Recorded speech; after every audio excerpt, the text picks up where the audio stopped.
श्रीराम जय जय राम। श्रीराम जय जय राम।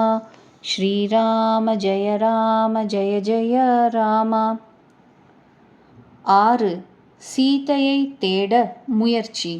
மழை காலம் நீங்கி நிர்மலமான சரத்காலம் வந்துவிட்டது. ஆனாலும் அப்பா, சீதை பற்றிய செய்தி ஒன்றும் கிடைக்கவில்லை. ஒரு தடவை எப்படியாவது இருக்கும் இடம் தெரிந்துவிட்டால் யமனையும் ஜெயித்து நொடியில் சீதையை கொண்டு வந்து விடுவேன். இவ்வாறு ஸ்ரீராமன் தம்பி லக்ஷ்மணனிடம் கூறிக்கொண்டிருந்தார்.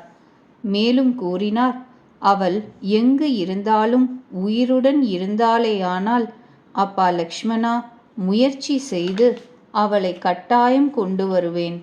சுக்ரீவன் அரசு, பொக்கிஷம், நாடு, மனைவி எல்லாம் பெற்றுவிட்டான். ஆகவே என்னை பற்றிய விசாரத்தை மறந்துவிட்டான் போலிருக்கிறது. எந்த அம்பினால் நான் வாலியை வதைத்தேனோ அதே அம்பினால் நான் அந்த முட்டாளை வதைப்பேன். சிவபெருமான் கூறுகிறார், உமையே, எவருடைய கிருபையினால் மதமும் அறியாமையும் அகலுகின்றனவோ அவருக்கு எங்காவது கனவிலாவது கோபம் வருமா? இது வெறும் லீலைதான்.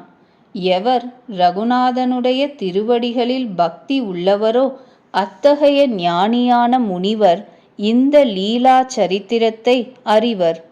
லக்ஷ்மணன் பிரபு ஸ்ரீராமன் கோபம் கொண்டிருப்பதைக் கண்டு வில்லை நாணேற்றி கையில் அம்பை எடுத்தார். கருணையின் எல்லையான ஸ்ரீராமன் தம்பிக்கு அறிவுறுத்தினார், அப்பா லக்ஷ்மணா, சுக்ரீவன் என் நண்பன். அவனுக்கு வெறுமனே பயம் காட்டி மட்டும் அழைத்து வா. இங்கே கிஷ்கிந்தையில் அனுமான் சிந்தித்து பார்த்தார். சுக்ரீவன் ராம காரியத்தை மறந்துவிட்டாரே. அவர் சுக்ரீவனை அணுகி சரணங்களில் தலை சாய்த்தார். சமாதானம், கொடை, பயமுறுத்தல், தண்டனை என்ற 4 விதமான நீதிகளை கூறி சுக்ரீவனிற்கு அறிவுறுத்தினார். ஹனுமாரின் அறிவுறுத்தல் கேட்டு சுக்ரீவன் பயந்து விட்டார். சிற்றின்பங்கள் என் அறிவை கவர்ந்து விட்டன. வாயுகுமாரனே, எங்கெல்லாம் வானர அழகான உள்ளனவோ அங்கு உடனே தூதர்களை அனுப்புங்கள்.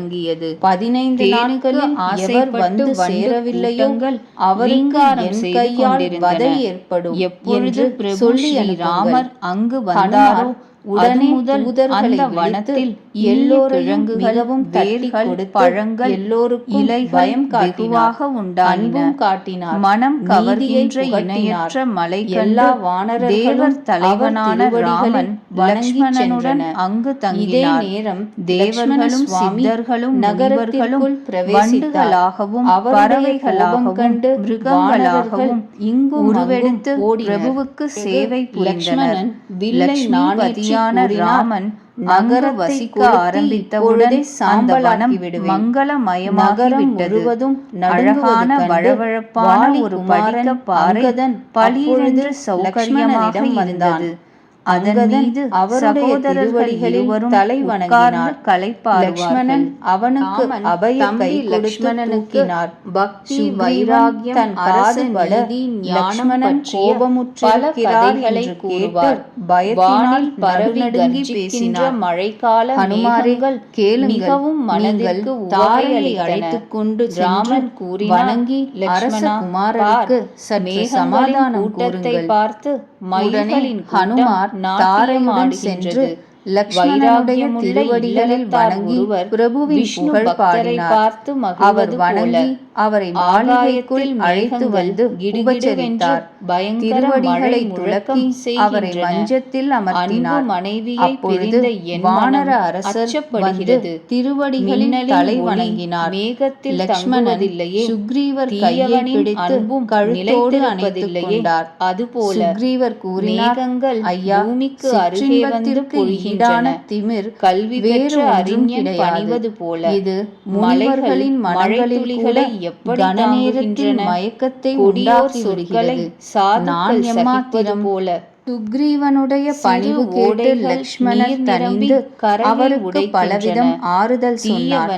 எவ்விதம் எங்கும் தூதர் கூட்டம் சென்றிருக்கிறதோ அப்பொழுது ஹனுமார் அந்த கதையெல்லாம் விவரித்தார்.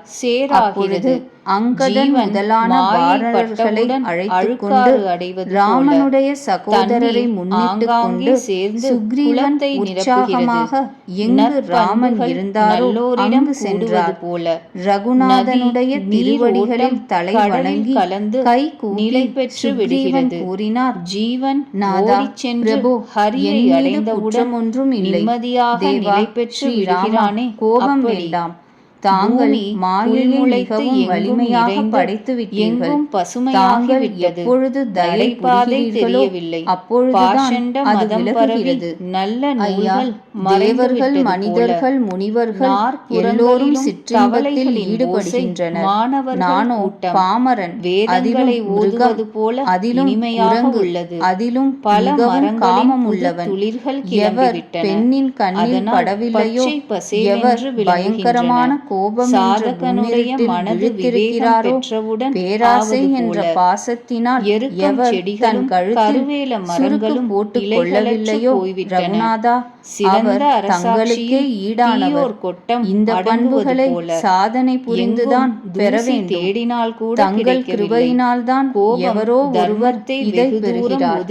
அப்பொழுது ரகுநாதன் அடர்ந்திருக்கும் வயல் எப்படி காண்கிறது? நீ எனக்கு பரதனுக்கு ஈடான அன்பன். இரவின் கனத்தினால் சீதை பற்றிய பலன் கிடைக்குமோ தெரிகிறது. அப்படி மனம் வைத்தாச்சாரிகள் சூழ்ந்த சபை போல பேசிக் கொண்டிருந்த மழையினால் வானரர்களின் கரைகளும் உடமாக வந்தன. சுதந்திரமாக நடமாடும் வானரர் படை 4 திக்குகளிலும் கெட்டிக்காரர்களான விவசாயிகள் வயல்களில் களை விடுகிறார். வானரர்களின் அந்த படை அறியாமை, மதம், தற்பெருமை இவைகளையாவது கணக்கு பார்க்க விரும்பினால் சக்கரவாக பறவைகள் காணவே முடியவில்லை.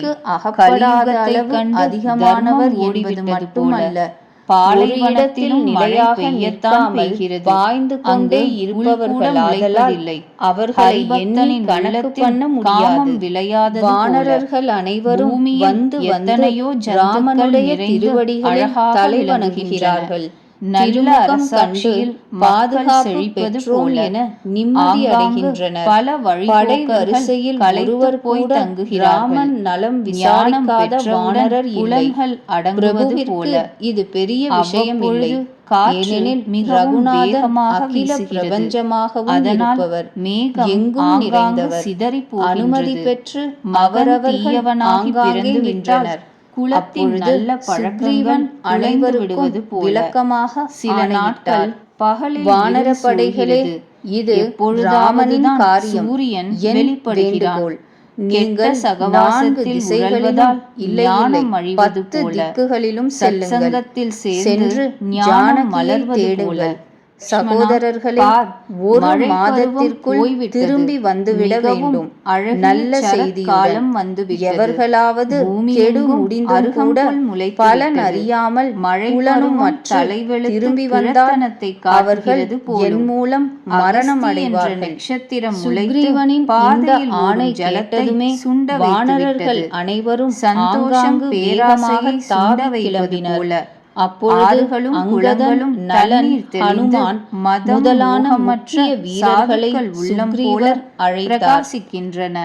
7 ஞானி உலகில் சொத்தில் தன்னுடையது என்ற எண்ணத்தை துறப்பது போல ஆறுகளிலும் திடமதி படைத்தவர்களே, கெட்டிக்காரர்களே, நீலனே, அங்கதனே, ஜாம்பவானே, ஹனுமானே, சிறந்த போராளிகளான நீங்கள் 4 நேரம் வந்தால் தென் திசையில் செல்லுங்கள். எல்லோரையும் ஒவ்வொருவரையும் சீதை பற்றி புலன் விசாரியுங்கள். பூமி மனது சொல் செயல்களால் என்று சீதை பற்றிய புலன் உபாயத்தை சிந்தியுங்கள். ராமனின் காரியத்தை நிறைவேற்றுங்கள். சூரியனின் ஆசனத்தில் இருந்து அக்னியை மார்புக்கு நேர் சேவிக்க வேண்டும். ஆனால் எஜமானுடைய காரியத்தில் கபடத்தை விடுத்து எல்லா வகைகளிலும் ஈடுபட வேண்டும். மாயையை துறந்து மேலுலக மேன்மையை தேட வேண்டும். அதனால் உலகியலில் துயரங்கள் எல்லாம் என்னிடம் உடல் எடுத்ததற்கு இதுதான் பயன். எல்லா ஆசைகளையும் துறந்து ராமனை வழிபடுங்கள். எவர் ரகுநாதனுடைய திருவடிகளில் பக்தி உள்ளவர்களோ அவர்தான் நல்லதை புரிந்து கொண்டவர்கள், பாக்கியவான்கள். இவ்வாறு சுக்ரீவனின் ஆணையை ஏற்று அனுமதி கடுமையான திருவடிகளில் தலைவணங்கி ரகுநாதனுடைய தியானத்துடன் ராம காரியமாக எல்லோரும் உற்சாகமாக கிளம்பினார்கள். எல்லோருக்கும் பிறகு ஹனுமார் திருவடி வணங்கினார். காரியத்தின் முக்கியத்துவத்தை உணர்ந்து அவரை பிரபு தன் அருகே அழைத்தார். தன் திருக்கரங்களை ஹனுமனுடைய தலை மீது வைத்தார். தம்முடையவர் என்று கருதி அவரிடம் தமது கையில் இருந்த கணையாழியை கொடுத்தார். மேலும் கூறினார்கள், சீதைக்கு பலவாறு சமாதானம் கூறுகின்றன. கண்டவுடன் என் வலிமையையும் என் பிரிவாற்றாமையையும் மனதிவிட்டு விரைவில் திரும்பி வா. ஹனுமான் இந்த ஆசீர்வாதத்தை தன் பிறவி பயன் பெற்றதாக நினைத்து கருணையின் உறைவிடமான ராமனை இதயத்தில் தாங்கிச் சென்றார். தேவர்களை காக்கின்ற பிரபு எல்லா விஷயங்களும் தெரிந்தவராயினும் அரசியல் நீதியை கடைபிடித்து செயல்படுகிறார்.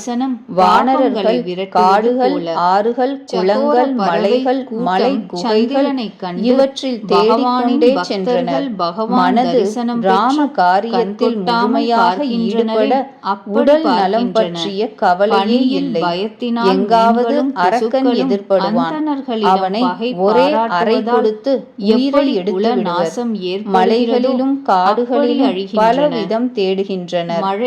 எவராவது முனிவர் எதிர்பட்டால் புலன் விசாரிப்பதற்காக அவரை சூழ்ந்து நமஸ்கரிப்பார்கள். இதற்கிடையே எல்லோருக்கும் தாகம் மிகுந்தது. அதனால் எல்லோரும் மிகவும் கஷ்டப்பட்டனர். எங்கும் தண்ணீர் கிடைக்கவில்லை. நெருக்கமான காட்டில் எல்லாம் மறைந்திருந்தது. ஜலம் குடிக்காவிட்டால் அனைவரும் சாவதே மேல் என நினைப்பார்கள் என்று ஹனுமார் அனுமானித்தார். அவர் ஒரு மலை உச்சி மீது ஏறினார். நாற்புறமும் பார்த்தார். பூமியின் ஆழத்தில் ஒரு குகையில் ஒரு ஆச்சரியம் கண்டார். அதிலிருந்து சக்கரவாகம், கொக்கு, அன்னம் முதலிய பறவைகள் பறந்து வந்து கொண்டிருந்தன. பல பறவைகள் உள்ளே சென்றன. ஹனுமார் மலையிலிருந்து இறங்கினார். எல்லோரையும் அழைத்துச் சென்று குகையை காட்டினார். அனைவரும் ஹனுமாரை முன்னிட்டு கொண்டு குகைக்குள் நுழைந்தனர். தாமதம் செய்யாது உள்ளே சென்று அவர்கள் அங்கு சிறந்த தோட்டம் ஒன்றையும் குளத்தையும் கண்டனர். அதில் பல தாமரைகள் மலர்ந்திருந்ததை கண்டனர். அங்கு ஒரு அழகான கோவில், அதில் தவமே வடிவான ஒரு பெண்மணி அமர்ந்திருந்தாள். எட்டி இருந்தே எல்லோரும் அவளுக்கு தலை வணங்கினர். அவள் கேட்டவுடன் தம் கதைகள் எல்லாம் கூறினர். அப்பொழுது அவள் கூறினாள், நன்று, நீர் அருந்துங்கள். விதவிதமான ருச்சியுள்ள அழகான பழங்கள் சாப்பிடுங்கள். இதை கேட்டு எல்லோரும் மகிழ்ச்சியில் குதித்தனர். நீரில் குளித்தனர். இனிய பழங்களை உண்டனர். பிறகு அனைவரும் அவள் அருகே சென்று வணங்கினர். அப்பொழுது அவள் கதை கூறினாள். நான் இப்பொழுது ராமன் எங்கு உள்ளாரோ அங்கு செல்வேன். நீங்கள் கண்களை மூடிக்கொள்ளுங்கள். குகையை விட்டு வெளியே செல்வீர்கள். சீதையை அடைவீர்கள். சோர்வு அடையாதீர்கள். அவர்கள் எப்பொழுது கண்களை மூடி திறந்தனரோ அப்பொழுது எல்லா வீரர்களும் தாம் கடற்கரையில் நின்றிருப்பதை கண்டார்கள். அந்த தபஸ்வினி தான் மட்டும் ரகுநாதன் இருக்குமிடம் சென்றாள். அங்கு சென்று பிரபுவின் சரண கமலங்களில் தலைவணங்கி பலவாறு விண்ணப்பம் செய்தாள். பிரபு அவளுக்கு குறையாத பக்தியை வழங்கினார். பிரபுவின் ஆணையை சிரமேல் தாங்கி எந்த ராமன் திருவடி ஜோடியை பிரம்மனும் சிவனும் வணங்குகிறார்களோ அதை இதயத்தில் தாங்கி அந்த ஸ்வயம் பிரபா என்ற தபஸ்வினி பதரிகாசிரமம் சென்றாள்.